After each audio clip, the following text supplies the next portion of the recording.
Welcome back to Rising from the Shadows, the podcast where we explore the journey of healing from trauma, reclaiming power, and thriving beyond the shadows of our past.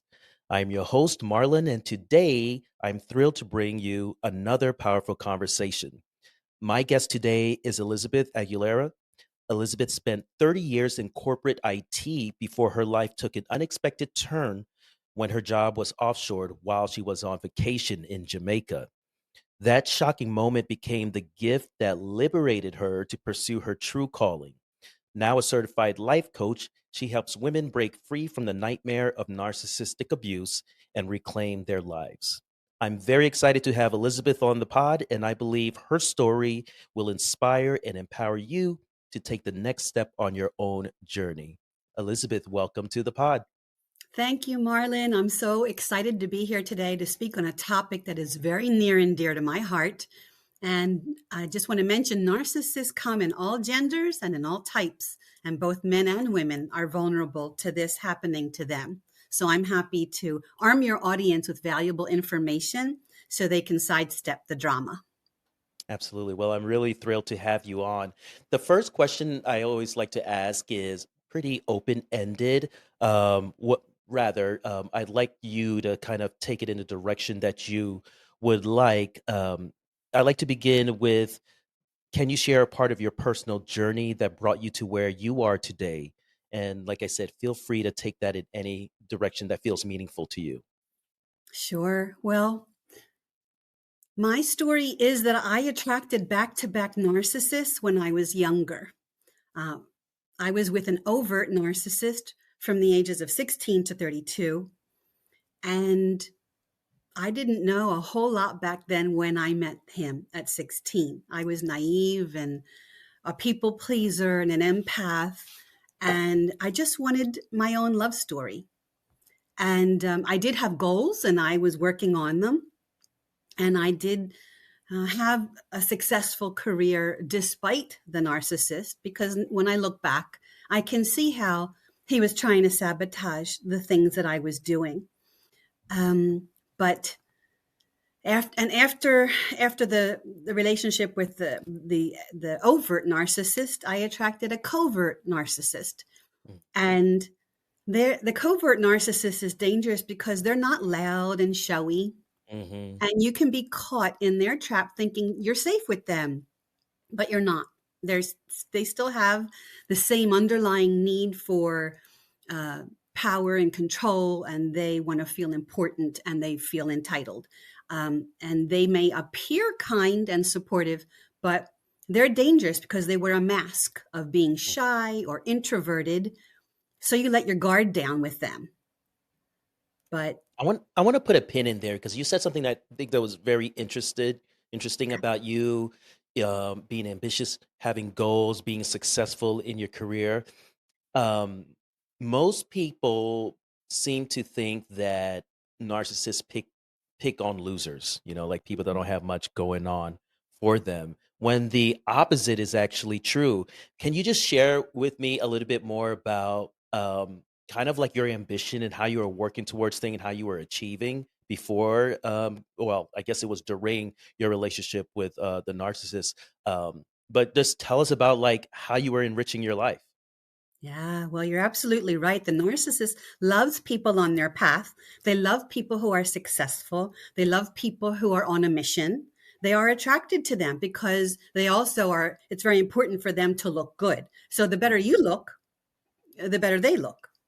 And so it's an interesting dynamic because all the things that they like about you in the beginning, your drive, your ambition, all of your success, over time, they break it down or try to break you down. And the very things that they were attracted to become the very things that they try to use against you and Yeah. pull you down to their level. Basically, you're so out of their league and they know it.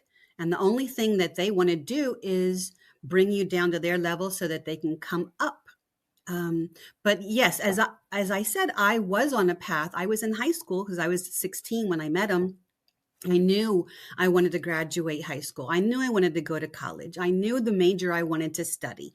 I knew I wanted to have a successful career. And I was setting everything up and very devoted and very dedicated to my studies. School was number one, and everything around school, activities and all the things was very important to me. And I knew that it's who I was. That was my identity. And I didn't compromise on anything with that. So he was always going to be taking a back seat to my first ambitions. Um, and he hated that. He absolutely hated that. Um, he did try to sabotage me in many different ways now that I look back. He had stalkerish behavior that I dismissed. He would make up false crises the night before something important to Mm, me, like the night before I was taking the SATs. mhm, He hated my friends. He did drive a wedge between me and my best friend during those early years. Um, and he was always asking, when am I going to be number one? He hated school being number one in my life. And then when I graduated school and I was trying to, you know, start my career and I was dedicated to trying to master that part of my life. And so I did put a lot of hours in there, and he hated that too. He resented anything that wasn't him. And when am I going to be number one? He was number one. Clearly, there was nobody else in my life. I didn't mhm. understand this question. Where is this Was question he coming as from? educated as you were? No, No. no. Mm, interesting. He talked a lot about going to college. He talked a lot about having a career, but he did not have ambition and drive to do it himself. He talked Mm, about how great he was all the time, but there was really nothing to back that up with. It was all talk. mm. You know, you mentioned about the narcissist like hating the parts of you that were great. I I don't know where it is, but I was given a talk and I was expressing how the issue with the narcissist in the beginning is it's not so much that they think you're great, but they think a relationship with you will fill in the gaps that they have in themselves just by sheer contact, not Hmm. through like self development or anything like that. It's just like by nature of me standing next to you and you being in my life, you being a hard worker will mean that I am a hard worker. You being an intellectual means that I am an intellectual. You being good looking means that I am good looking, and like, and I'm desirable and stuff like that. And then what turns out to be that, well, you kind of have to work for the things you want in life, and they're unwilling to do the work, but they feel so entitled to the benefits of the work, and then that's when the hate kicks in, A and hundred it's so percent. subtle. Yeah. 100%. Yes, it's a sick dance of domination. Um, so yeah, they again, they know you're out of their league because you are doing the work and they see it. And I love this what you just said. They think they're just going to, by osmosis, you know reap all the rewards by being near you and in your orbit. They reap some rewards, like, Yeah, for sure. but but they don't get what they really want.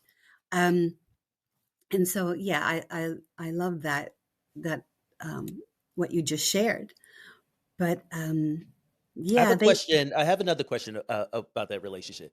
Did you did you I'm assuming that you felt that he was like the best thing since sliced bread when you met yeah, him. Yeah. yeah, I What was what was things 16. about him that felt like so um valuable to you? Yeah, at 16, I really was just, I couldn't wait for my own love story, in love with love kind of a thing. Mhm. And I did not know what a healthy relationship looked like. So he was so interested in me. He made Mm, so much time for me. He spent all his time with me. We would talk on the phone for hours. He would yeah. ask questions. He was just so interested in me. I had never had anyone be so interested in me in my life. Mm. And I thought, isn't that wonderful that he wants to get to know me? And so, yeah, very quick, and it was very quick. The relationship moved very quickly. Um, and he very, very quickly became the center of my world. You know, we were always with each other. We were always spending time with each other. The weekends were always, we knew what we were making plans with each other. And I And at this just, point, that was mutual, right? Like the mutual infatuation. yes, Yeah, yeah. yes. I think that's so important because um, people.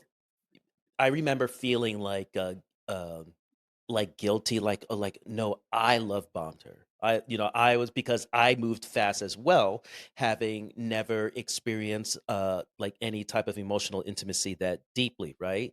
Mhm. So like when I locked onto it, it's like, wow, this is the real thing. Yeah. And you're listening to me, we spend yeah, this is like in the age when nobody's spending time on the phone anymore. We're just texting. We spent like 3, 4 hours on the phone at a time, you know? Yeah. Of course, the weekends were dedicated to each other. Um, Interestingly enough, for me, that happened during a winter school break. So she invariably had a lot of time on her hand that she didn't normally do. But none of that connected with me that that's not the way that person is. It's just in the moment of convenience, they were able to provide this level of intimacy. And I liked it, and I reciprocated the same amount of effort and energy. Um, Sure. can you say anything about were there any when you started coming to grips with like, wow, this is a type of relationship I was in? Did you have any feelings like, oh wow, like I was the abuser, like I was the one Oh, that moved no. this along too fast? No. No, no. He was definitely a predator. Mm. That's how I see it. And you Definitely a felt that predator. like right away, like once you started separated. Um, to tell you the truth, I didn't know what I lived through until decades after I was I had left him. I did not know what was going on. It didn't. I knew it was toxic. I knew it Mm, was unhealthy. I knew this was beyond anything that anyone around me had ever gone through. And I knew it was not the place for me. I knew all those things, but mhm, all my energy was going into survival and into getting away. All I wanted was peace. mhm, The bar was set very low. Like all I wanted was peace. And so since all my energy was going into saving my sanity, doing what I had to do every day, take care of my son, go to work, when I was in the marriage, um, I didn't really have time to reflect on anything during that time. Um, I didn't even know it was an abusive relationship until again decades later. I just didn't know. I Because I didn't have a healthy relationship model. I didn't know what mhm, healthy love felt like. At the time, I thought this is it. He showed up as Prince Charming. He showed up as everything that you can imagine somebody would want, and I believed it. mhm. I didn't have any reason not to.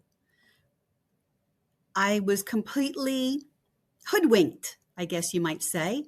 I bought into it hook, line, and sinker when I met him, and it stayed like that for a very long time. Honestly, it wasn't until after we got married because we dated for 8 years. Interesting. We dated for 8 years because remember, I was young, Mhm, so it took me a while to get myself together. I wanted to graduate high school. I wanted to graduate college. I wanted to get myself, into a really great job. Those were my goals and my ambitions, and I was going to do all that before anything. And then when I finally got where I wanted to be, um, that we got married, and that's when everything changed. When he felt he really had me, yeah, and that I was trapped. That's when his colors really started to show. yeah. It seems I remember what when we were talking in our pre-interview call, um how we were reminiscing about like how unimaginative narcissists are, and how like they all follow the same script. I shared with you that story with a friend of mine I was having lunch with, and I was telling him what was going on in my life, and he said, "You know, Marlon, if we switch the person that was sitting in my office that I was talking to the other day and you here at lunch, it wouldn't make a difference. Your stories are identical." Um, It's so and true. it's and, you know, I went down the rabbit hole of, you know, like narcissist abuse support groups, and everyone's stories are the same. It's almost like comical how not only the themes, but like actual words Oh, yeah. said, like, are identical as if they have a group chat that they're Oh saying. god, it's absolutely true what you're saying. There is a playbook and there are tactics, and the wonderful thing is once you learn what the playbook and the tactics are, Mhm. you can use that to your advantage so Yeah. that you can sidestep them in the future. Yeah. Yeah. So, yeah. Yeah. Well, you mentioned that you had your first narcissistic relationship was overt, and the second Yeah, one was covert. yeah. I didn't have a lot of romantic partners when I was a younger person. So um, that first relationship was like my first like real relationship, and that was covert.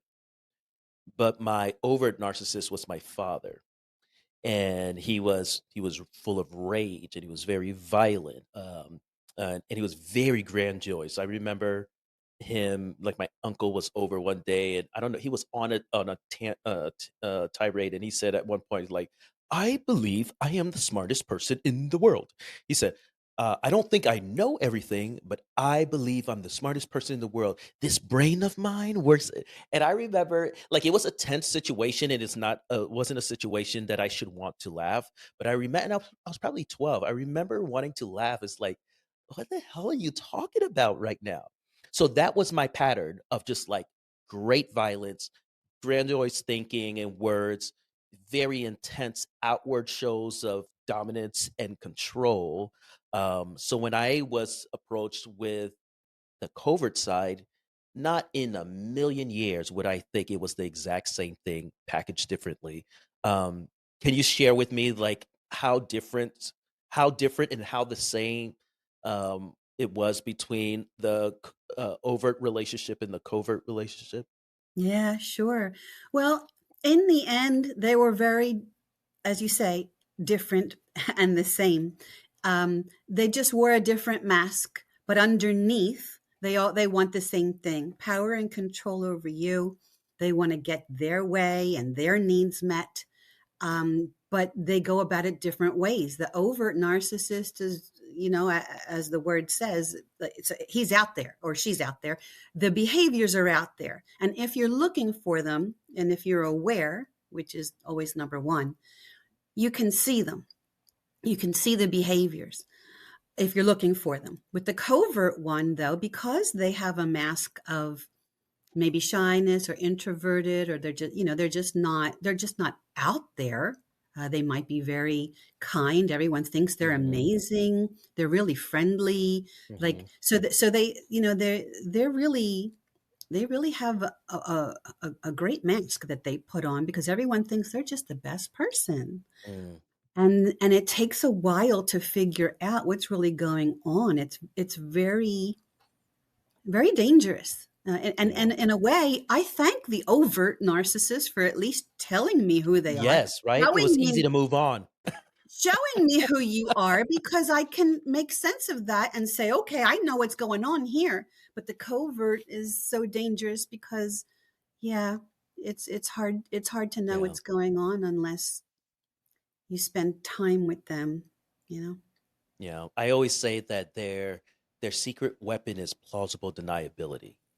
Plausible deniability. Everything is passive aggressive. And I think when people say passive aggressive, they think of snarky behavior, but it's like that's not what I'm talking about. It's just like the power of suggestion and saying like don't you think that it would be better if this, like it's so non-confrontational. It's so They have amazing social sweetly graces, duplicitous. Yeah. very Yeah. Oh my smart. God. They're very smart. They know Yeah. what to say, they know how to Yeah. say it. so that exactly what you said, Mhm. so that, they're, it's a killing you with kindness, but it's manipulation. It's still manipulation to get their way, but they're hiding it under a much nicer mask, really. You wanna hear something funny? Uh, Sure.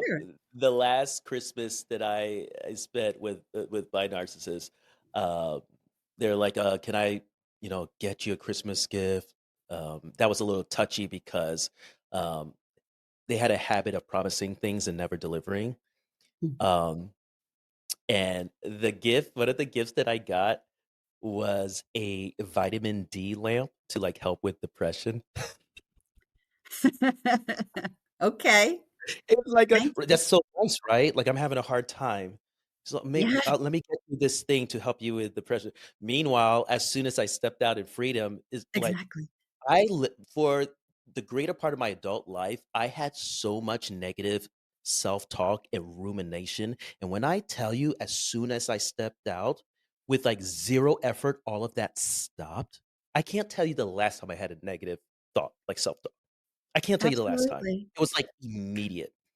Um, Yes. but it was just so funny to me that, that they got that lamp, Yeah, thanks to for make being it feel so like you were helpful. caring, right? So helpful. I care about your mental health. Oh, I get it. I get it. And actually, the point that you're touching on, and I would love to bring up is I had all these random illnesses when I was in the thick of it, Mm, and no doctor could figure out what was wrong with me. I felt so sick. I had heart palpitations. I had to wear a yeah. monitor for 24 hours. I had all these things that were wrong with me. I thought I felt so ill. And guess what? All those things went away when I chose me and I Yeah. said, I can't do this anymore. And I really have to just leave this person. So that's actually a really good thing to bring up It's because so it like, wild how your body literally rejects the abuse. It's like, histamine being, like, put into your body to get the allergen. I remember I was actually having dinner with a friend last night, and everybody that knows Marlon knows, like, I'm a big yapper. I'm very social. I love, if I'm in a room with people, like, I'd rather talk to a whole bunch of people at different times and have a one on one for an extended period of time. That's my personality. I was invited to a conference in Vegas to give a talk. I had been doing pretty well with my marketing and my business, and other professionals in the industry noticed, and asked me to join a panel to kind of talk about my efforts. I remember being in the hotel room and not being able to leave, having mm, the biggest panic attack. Like, I don't want to leave the hotel room. I don't want to go out and mingle with these people. So not like Marlon. And what had happened was, over the years, I had just been drained of all the glitter, all the essence, all the sparkle, all the joy, and I didn't know it. And it was the most bizarre thing. I was like, I don't understand why I don't want to walk out here and do what I love doing and I'm good at doing. Um, yes. and I remember, like, my face swole up, like, I had, like, very, puffy cheeks, like, my eyes were gaunt and sunken, um, just over a course of a few years, and, like, my body was, I was so bloated, constantly bloated. Yeah. Yeah. uh Yeah. I'm so sorry that you had to go through that, but yes, what you're describing is absolutely, what happens. The world loses color. I was mm, walking around and everything was gray. I mm. stopped smiling. I didn't have any joy in my life. There was nothing to look forward to. If I looked forward to something, he had some kind of spidey sense about it, and Yes. he would cancel those plans at the last minute. And so even if I was looking forward to something, he was training me, Mhm. don't look forward to Yeah. anything because it can be ripped out right from under you. And so it's a systematic destruction of a human being through emotional and psychological abuse. That's what Say narcissism. more about the training, because I feel like people don't understand that especially, like, it's like you said, like anything important. um, uh, like he would cancel. For in my case, it was protesting important things. I'm talking about like anniversaries and date nights and oh, can we not do this? But if I quote unquote got my way and like you were now there, it would find a way to ruin it, to make it an Oh, yes. unenjoyable experience. Oh, Um, and what it did was to train me not to ask, to feel better in my own company than in relationship yeah. or to share any emotional intimacy. And it Yes. was effective. I was well trained to to not ask and not Yes. expect. Yes. I was talking to my therapist when um I was telling her that, so I had mentioned before that gift giving was like an interesting thing where gifts would be promised that were never delivered. In fact, frequently they would print something off the printer and say like, "Oh, the gift is not here yet, but this is what I'm going to give you," and they would never do it. Um, and it was so bad. One year for my birthday, I asked, "Can we just clean the basement? I would love to. You help me to clean the basement for my birthday." Would you like to guess whether we actually ever did that? Oh, I'm sure not. But when we had to sell the house, to divide our assets and everything, I start laughing because where were we? In the basement. I finally got my birthday gift years later because here we are cleaning the basement, getting it ready to sell the house. And it was like Oh, so ironic. And I was isn't telling my it? therapist, it's so absurd. But the training is so effective. Like, how sad was it that, like, what I knew that I couldn't expect anything great. So, could you help me Yeah. clean the house? You know? I'm so sorry. Yes, they make us set the bar so low for ourselves. Mm, Um, it's crazy, and things that are just normal and natural. Um, we, we won't get. mhm. Um, they want their needs to be met, and so if they're the ones who are always having their needs met, then we can't have any. And Right. so the training is you won't get anything you want. Don't bother asking. You know it's not going to happen. And yeah, it's a systematic chipping away of at the essence of who you are. Like I don't matter. Mm, I'm not asking for anything off the wall, and you can't even give me this simple thing. right. Yeah. So you're told again and again, not in words necessarily, but certainly in actions, sometimes both, that you're just not worth it. You're not important to me. Yeah. Again and again and again. I'm curious.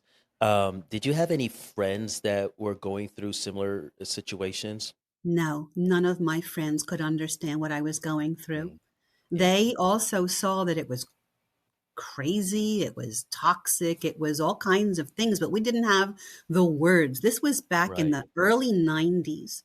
There was no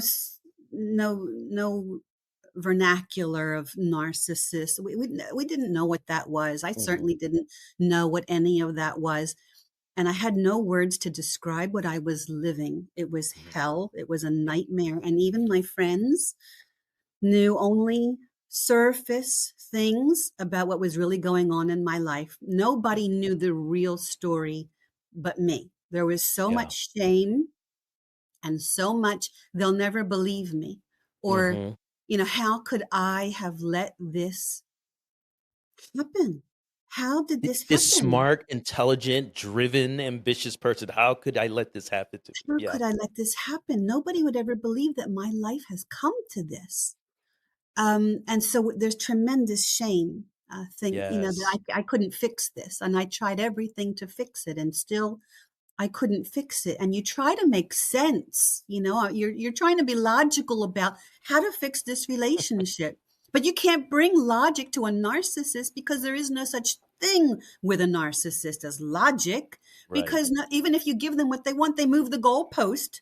And then that thing that Exactly. they wanted was no longer what they wanted. That's not enough anymore. Now you got to reach over here you'll never, ever win. You're Yeah. set up for failure. Yeah.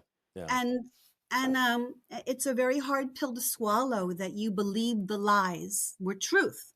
It's Yeah. a very hard pill to swallow that It was a bait and switch. They showed you someone that you fell in love with, that you thought they were, and then that's not who they were at all. Yeah. And then the nightmare of a person that shows up in front of you is who they really are. And you're like, but that can't be, because I know the version of them that I fell in love with. And your Mhm. mind is boggled and confused, trying to make sense of what happened when there really is no making sense of Yeah. what happened. It Yeah. is what it is. They are who they are. And it's unsatisfying. There's no closure. There's no explanation. There's none of that. But you, in order to find freedom, you really just have to say, it is what it is. I accept it, that I will never understand this. And it's okay.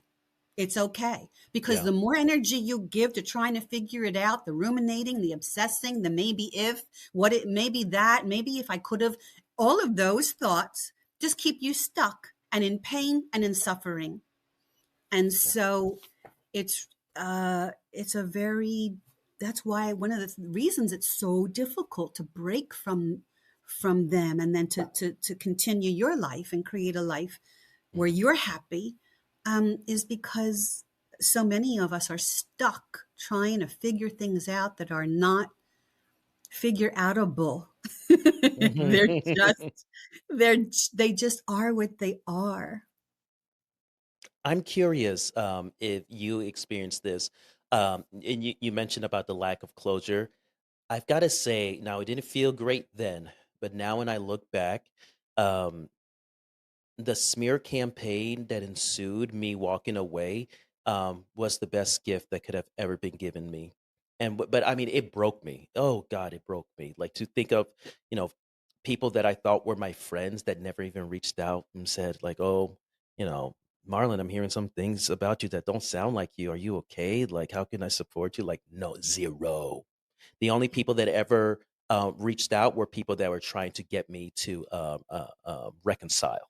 They were the only people that ever reached out. And I'm talking about people like our kids were growing up together. We did play dates. We went to the park. We celebrated birthdays with each other. There were cultural differences. My son learned how to like, sing happy birthday in Polish, like because that's what his friend's birthday, like it wasn't like superficial. At least I didn't think they were surface level relationships, but not one. um God, I was so I was so broken by that. Yeah. Mainly because I was thinking, like, how do you not know my character? What is it about my character that ever gave you an inclination that I would do anything but the right thing, even at the cost of myself? Like, what, but if it wasn't for that, I would have continued being stuck. Because prior to that, I remember, I was in a session with my therapist, and I was like, um, Leslie, I don't even care right now. I want to give her everything. I know I can start over. I can figure out money myself. Like, I don't want to take anything. I don't need any money from the house or whatever. I felt so guilty for walking away. I felt so guilty for walking away. And if it wasn't for my friend who happens to be a therapist, she's my good friend from Philly, and she texted me and she was like, Marlon, so and so just texted me asking me essentially to help her manage you from telling your story. I was like, what? And she like showed me the text. I was like, oh my God, something is happening here. And that's when I realized what was happening. And Wow. immediately there was something in me that woke up. It like woke up and just was like, okay, we don't feel guilty. Like, we're taking care of ourselves because that's what we deserve and it's the right thing to do.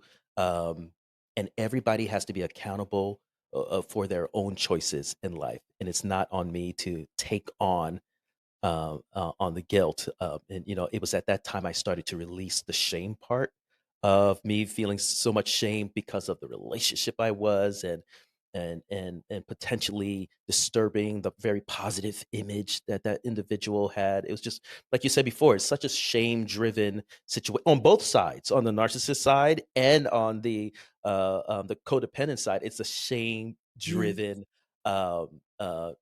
relationship. But the gift, the smear campaign was the gift. Did you have any gift in walking away? Oh, so many gifts in walking away. Absolutely. Um, Now I can say that, right? At the time, it Hmm. is very hurtful, and I can absolutely it resonates when you say, "How can people not know me and my character and actually believe these lies?"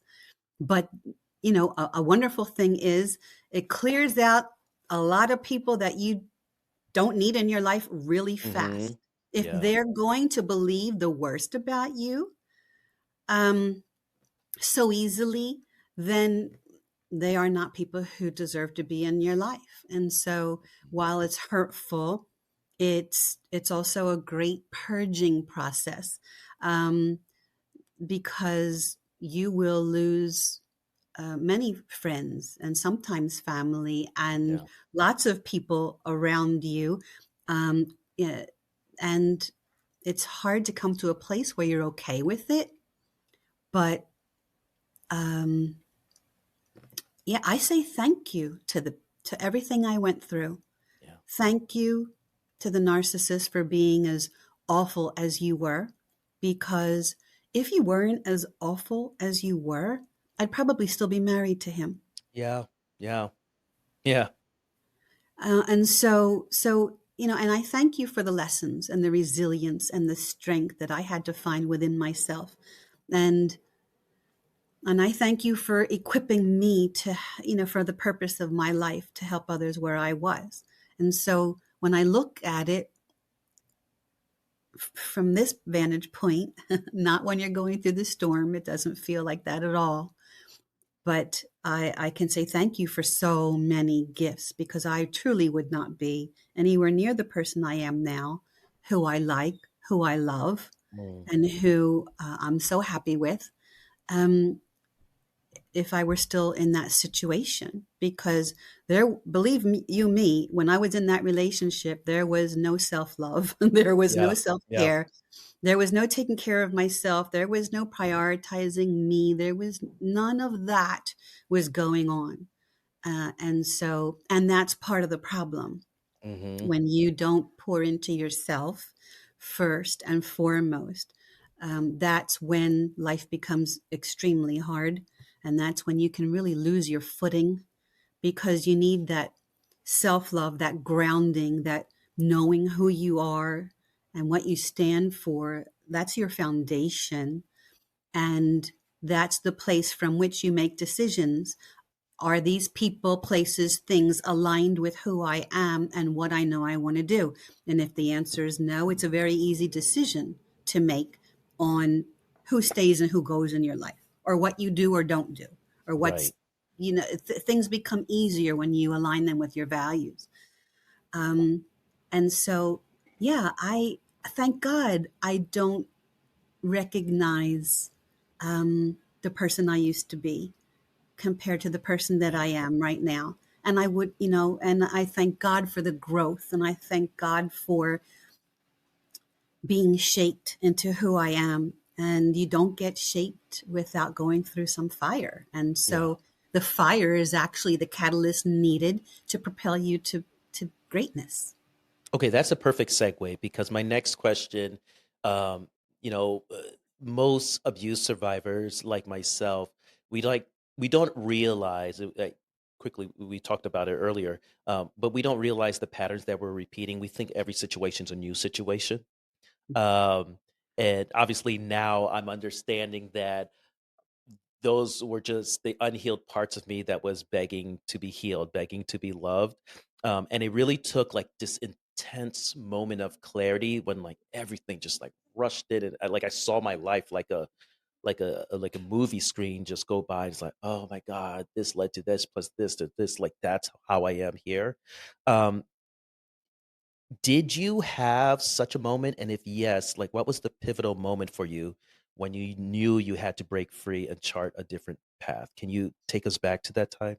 Sure. So I can remember it was we had had a son. We had a child together. I had my son, and it was already not a great relationship. And then, uh, I was living in survival mode and taking care of my son and going to work and trying to do all the things. And life was just very routine, one day after another, same thing, taking care, taking care, taking care, getting through, getting through, getting through. Very automaton, very robotic, Mm-hmm. very, there was no life in me. It was automatic.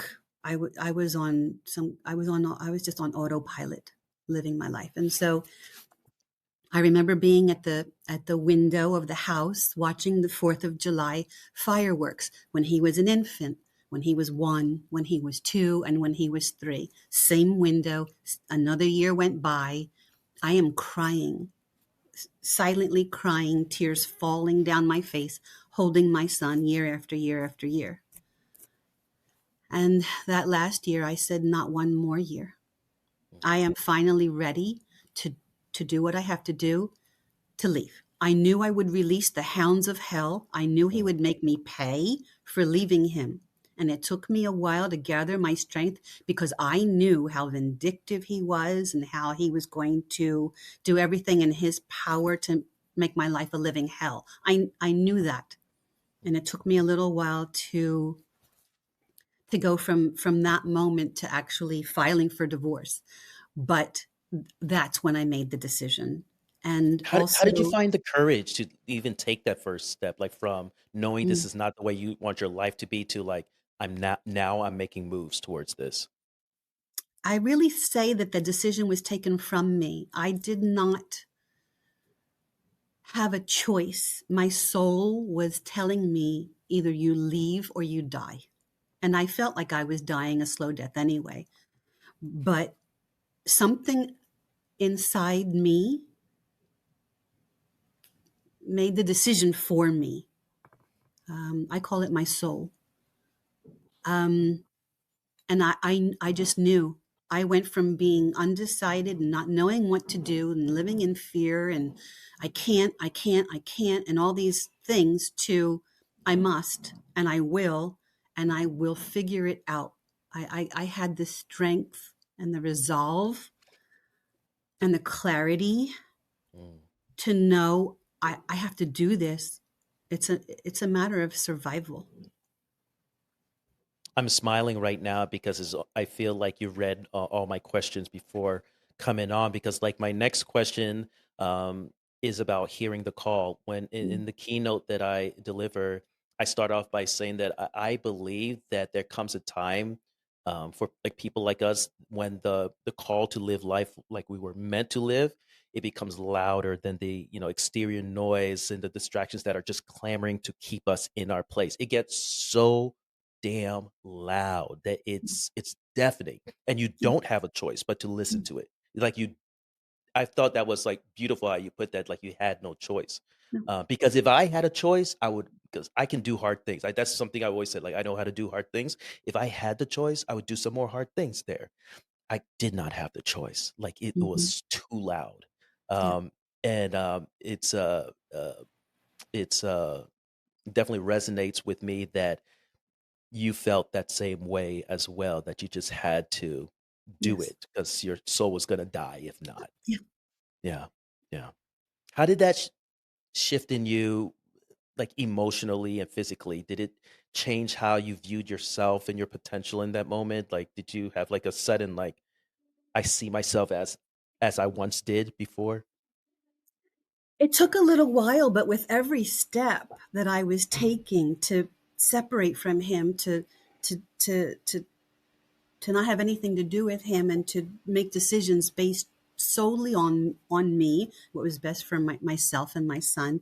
Every time I made a decision, um, I did feel like I was getting stronger. It was a slow rebuilding. Mm, It was a slow rebuilding, but I started to do things that I never would have done before. I started to say yes to things. I started to expand my mind and my world, a little bit at a time.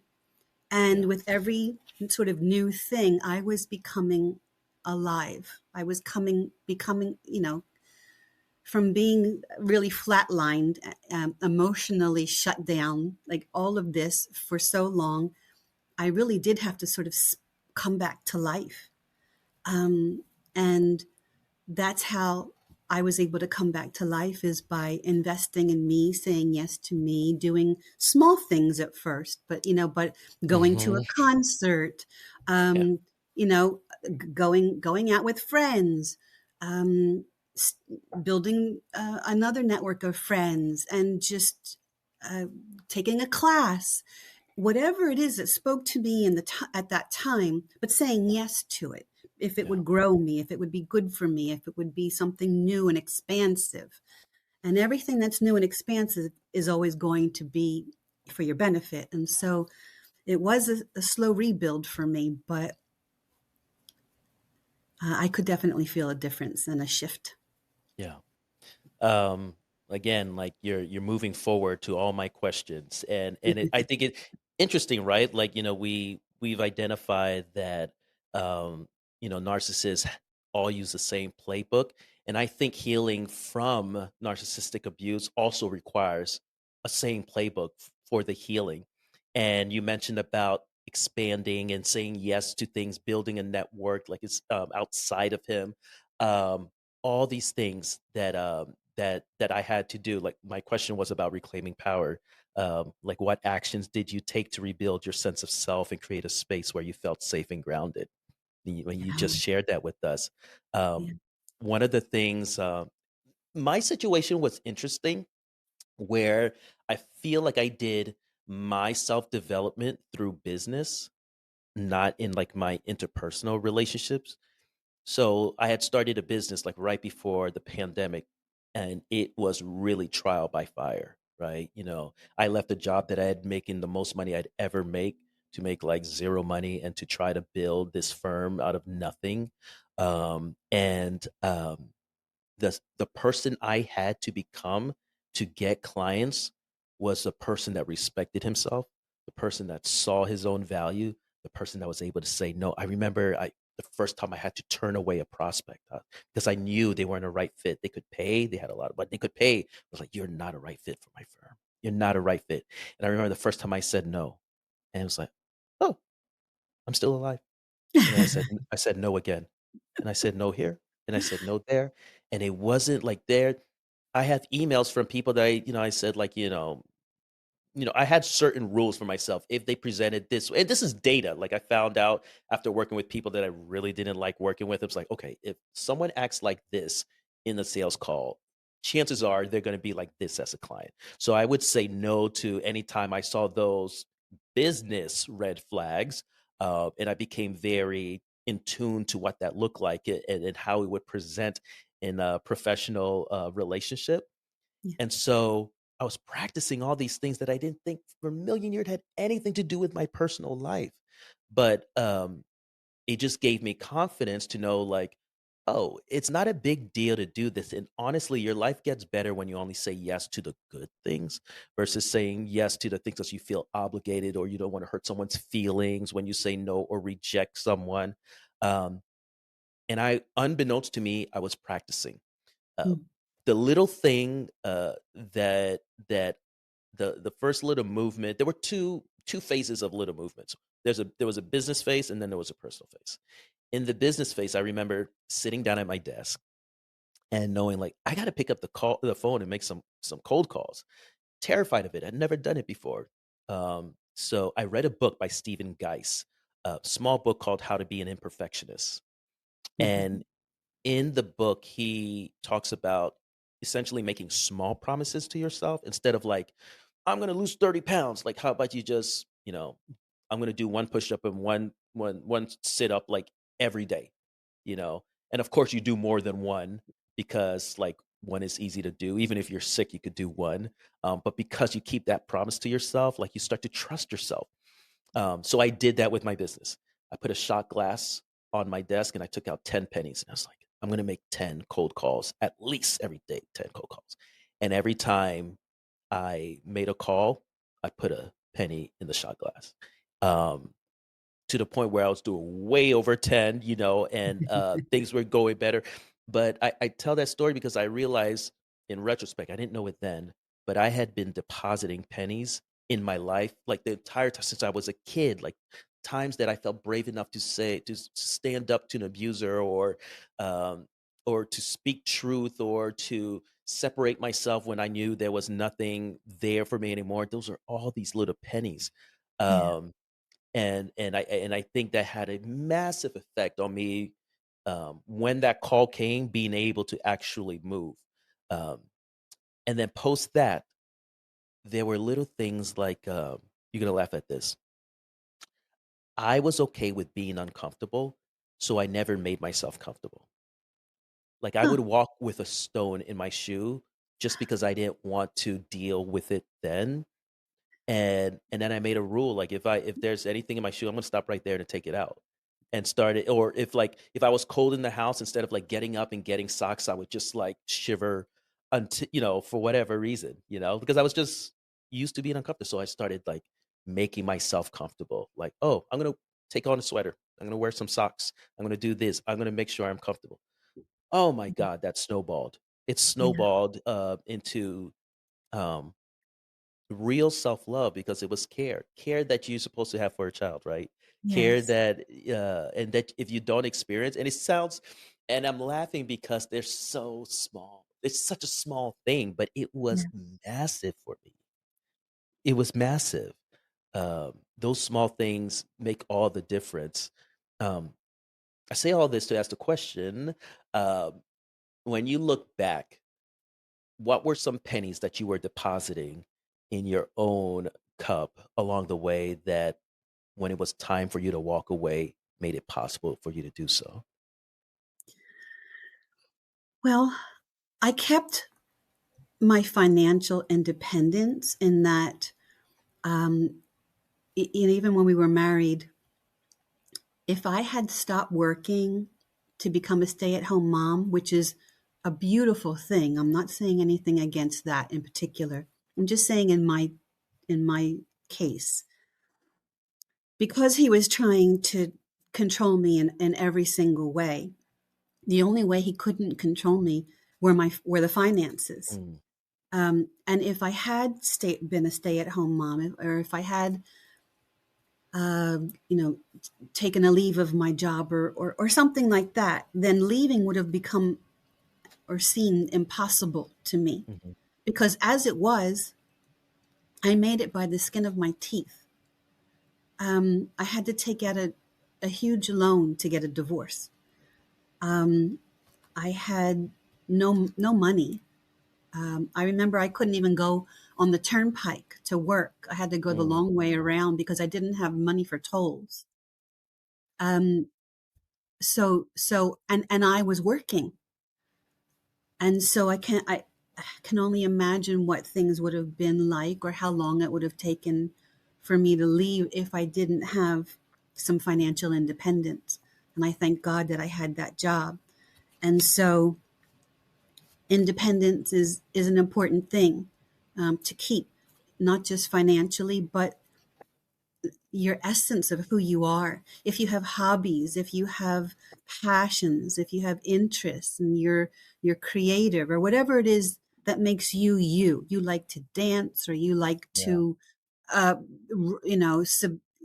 submit your works for contests. I don't know. Whatever it is that makes you you. You love to sing. Whatever that is your unique self, to continue to do those things that make you you and give you that passion and fill your cup, and and are things that you love. Because with a narcissist, you don't do anything you love. You become so just accustomed to taking care of everyone and everything, and you're nowhere on that list, ever.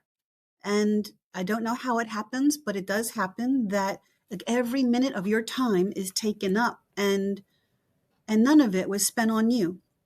Actually, spending any kind of time on you is, in my case, it wasn't allowed.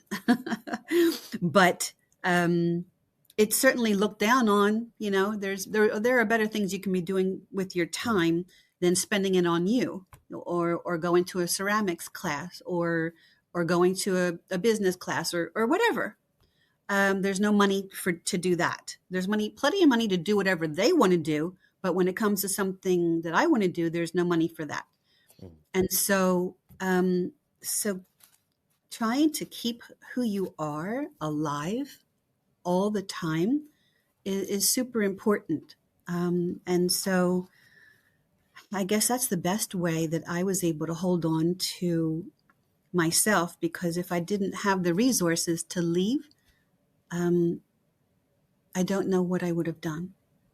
Yeah. I'm sure I would have had to figure out something, And you but would have, but and I still, go would ahead. and I would Yeah. have, but I thank God that I was able to support myself and my son, at least. I um that's so powerful. You said for people that maybe financial resources is not what they're able to have independence, but bring yourself back to the things that make you you. I remember when I walked away, one of the first things I did was write a poem, and I hadn't written a poem since 2012. Wow. That was the last time I ever wrote a poem, and I used to do it all the time. I used to compose music all the time, and like all that creative outlet gone. And no one ever said stop doing it, right? So it's not like somebody's like, I don't want you to do this anymore, but somehow you just lose yourself along the way. Um, and Yes, I you and do. I had to make a list. I had to go back to make a list of like stuff that I like because I forgot. One of the first things on Absolutely. that list was blueberry pancakes. I love blueberries. I love anything with blueberries, and so I'm smiling now to think like that was like one of the first things that I could remember. Like, oh, you like blueberry pancakes and blueberry muffins, and so I would have like a blueberry muffin, and there or blueberry pancakes. Um, so it has a very emotional connection to me now, like more than before, where I just liked it. It was like that was like one of the first gifts of love back to myself, like having blueberry pancakes. Absolutely. I so can feel everything that you just said. Um, and it does start out small. I mean, I can't tell you the number of people I've spoken to that said, like, I don't even know the most basic things about myself anymore. Like, what color do I like? Yeah. Like, they lost themselves so completely, and they forgot who they are so completely that they don't know what color they like. They don't know. They forgot that they love blueberries and blueberry pink. It goes down to like such a simple level, it sounds like, but it's actually very profound. And it is one step at a time, and one one memory at a time. You are reminding yourself of who you used to be and the things you used to love, and taking a step to go back to that or find something else that you love Hmm. now. But it there really is, that's a beautiful exercise in remembering who you are, is writing down the things that you used to do, and um, uh, way back before you met the narcissist. And so, yeah, it's it sounds like, I even struggle now. Like, how did that happen? Mm, How was I so deconstructed, or how was I given such amnesia? yeah. I really don't know how to answer the questions. How did I forget who I was at such a core Yeah. level? I can't I answer still that don't understand. Like, I question. don't know how that happened Yes, because when I say I creativity poured out of me, like, how yes, did I stop writing music? Like, I, yes, I, I used to write music in like 10 minutes, like yes. easily. Like, how did I stop that? I understand everything you're saying, and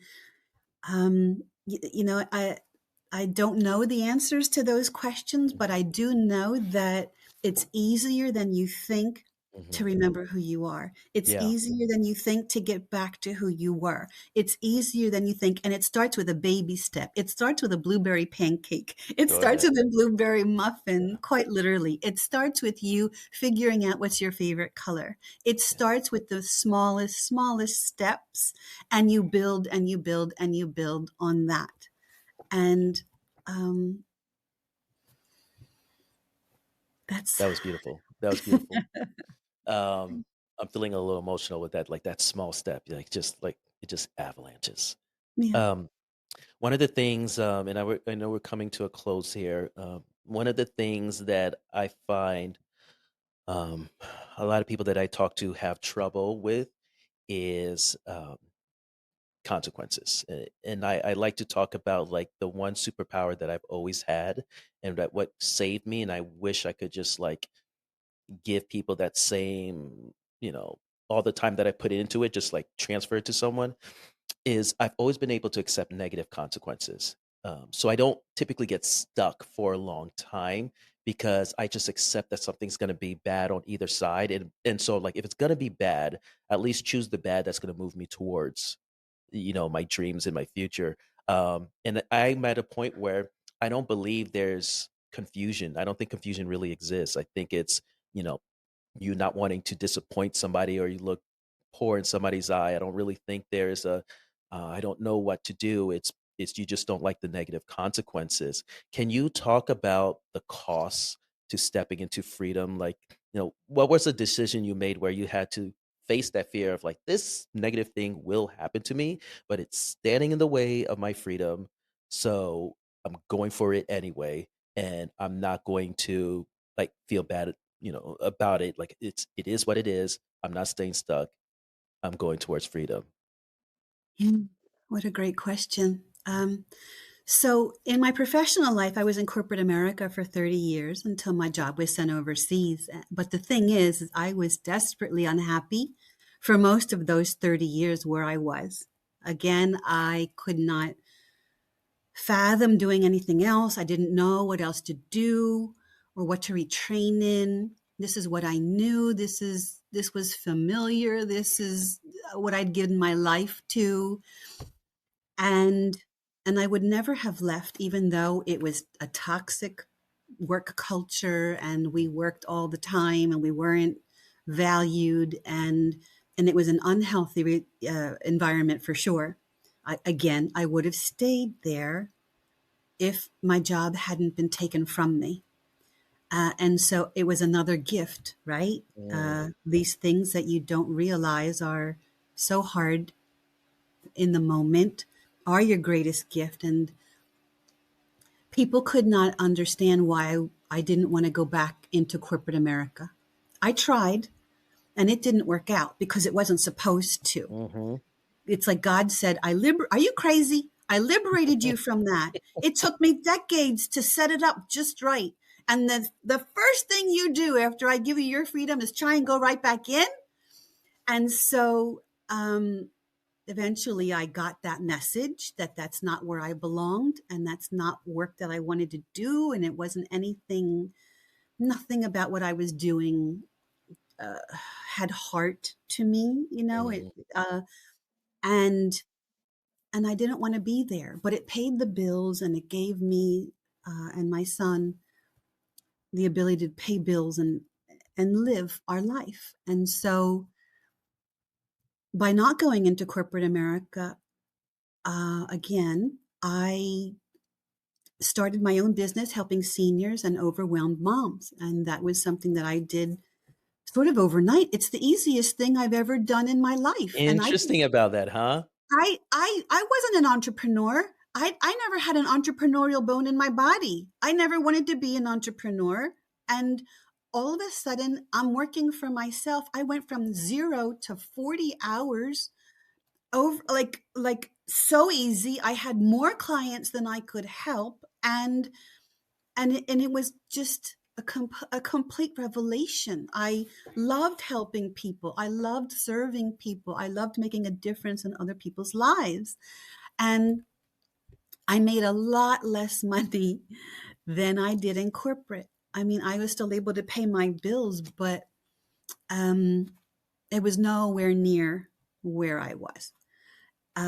And people just couldn't understand. And a lot of people pitied me and thought, how far you have fallen.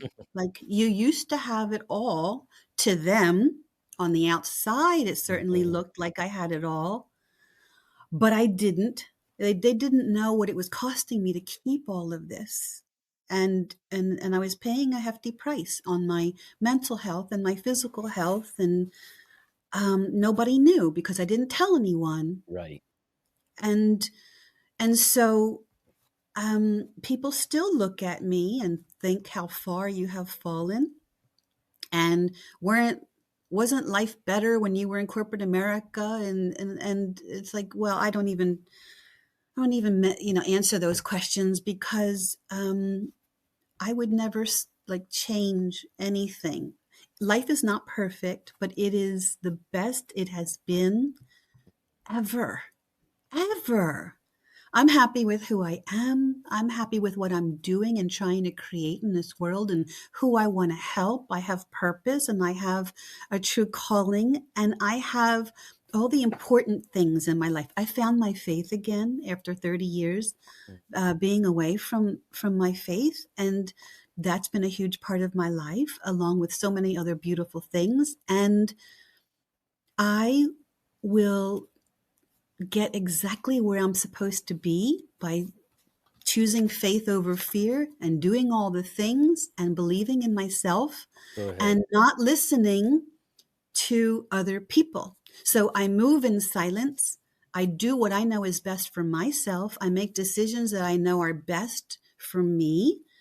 And I don't put my life on the altar of other people's opinions. Like Mhm. what people think about me is none of my business. I just don't even consider other people. They're not living my life. I am. And I'm the only one who knows how unhappy I was. And I'm the only one who knows how happy I am. And I'm Yeah. the only one who knows what it took to get here. Yes. Yes. And so there's a lot of people who call me crazy. That's okay. They call That's you okay. crazy and and they think that you're wrong. They think you joined a cult. They think lots of different things, and that's okay. It makes no difference to me. I'll choose this crazy over the crazy of staying in toxic relationships because, oh, that's your mom, that's your dad, that's your brother. Oh Like yeah, these contracts, these social contracts that we have that we're the only ones following, and the other parties break it every day. But like exactly. somehow, it Yeah, makes sense to like continue to participate in the delusion. yeah, it's so true. um, this has been an amazing conversation. One of the things that I've been wanting to start doing, I feel like years ago, she did it like once. She made the statement like something something this I believe, and Mm. so I wanted to start asking my guests, after everything you've been through and everything you've learned, what is it that you know for sure in the deepest part of your being? And I'd love you to answer that, and after you answer it, say this I believe. Mm. That's a beautiful question. Um, One thing I know for sure is that nobody knows how to make me happy except me, and I have to take responsibility for me. And I have to do what's best for me. And I can't expect other people to understand what I do or like what I do. But as long as I understand and like what I'm doing, that's really all that matters. And this, I believe. Well, thank you so much, Elizabeth. I know you do a lot of work with specifically women who have themselves suffered under narcissistic abuse. Can you tell our listeners where we can connect with you, learn more about your work, and support your mission? Sure. You can contact me at thegoodcalling.com. You can book a free discovery session there, and we can figure out the next steps to get you back on your journey home to yourself and reclaim your life. Awesome. And of course, we'll put all the description to all of that in the description so you'll be able to access it easily.